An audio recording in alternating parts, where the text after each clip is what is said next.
The Orphan Train Movement wasn't just about transporting children. It was about finding hope where there seemed to be none.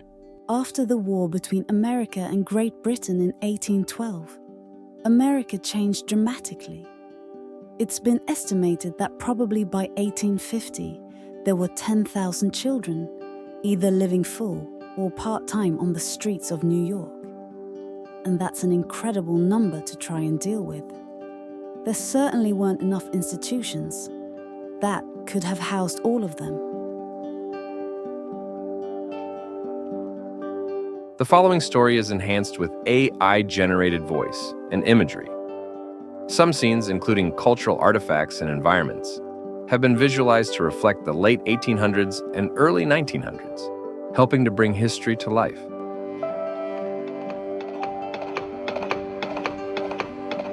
Imagine yourself as a child in the bustling heart of New York City in the late 1800s, confused streets, filled with the sounds of clattering horses and shouting vendors. Now picture having no place to call home.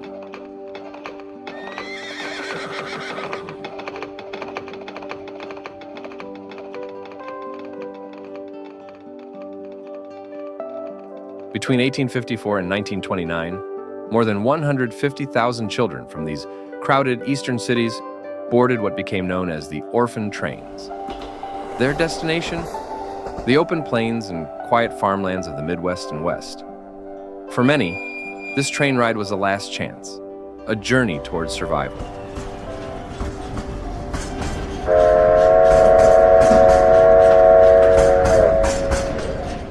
The Orphan Train Movement wasn't just about transporting children. It was about finding hope where there seemed to be none. These children, often from broken homes or difficult circumstances, were relocated to a life in the rural heartland. Over 200,000 children were placed in new homes. Some found love and stability. Others, heartbreak. Take Stanley Cornell, for example. Born in Elmira, New York in 1920, Stanley wasn't an orphan in the traditional sense. His father, a World War I veteran, struggled with health problems. And when Stanley's mother passed from tuberculosis, his life and his two siblings changed forever. Stanley remembers those moments like it was yesterday. I remember my mom crying and calling for me and my brother Vic. We couldn't reach her bedroom window. It was too high off the ground. So I found a wagon and an orange crate to climb up. I crawled through the window because the door to her room was locked. With their father unable to care for them, Stanley, his young brother Victor, and sister Eloise were sent to an orphanage. Life there was bleak.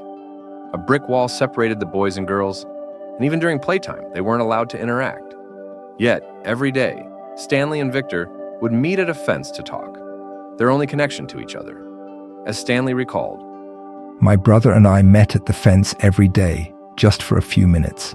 That's how we stayed close.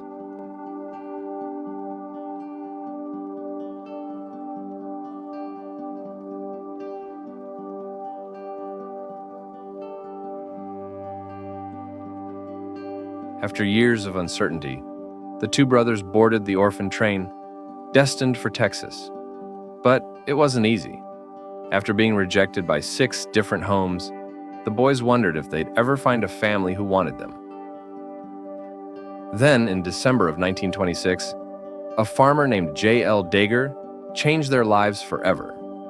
He had no intention of adopting children that day. He'd only gone to town to buy a new car.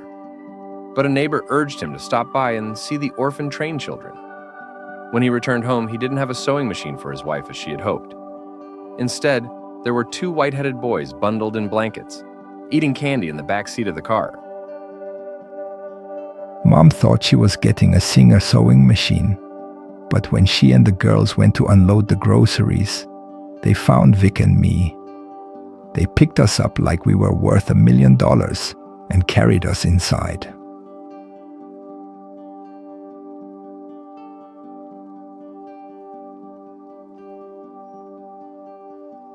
From that day forward, Stanley and Victor found the love and stability they longed for. Raised by the Dager family, they finally had a home. Later in life, after serving in World War II, Stanley reunited with his birth father, but it was his adoptive parents whom he always considered his real family, the ones who had given him love when he needed it most. For some, like Stanley and his little brother Victor, the orphan train was more than just a desperate measure. It was the start of a life filled with love, belonging, and hope. As we remember stories like Stanley and his little brother Victor, we honor the resilience of children who found hope in the most unexpected places. If this story touched you, subscribe to the channel, share with others, and join us as we continue to bring history to life through powerful narratives and AI-enhanced imagery. There are countless stories yet to be told. Be a part of preserving history with us. Thanks for watching.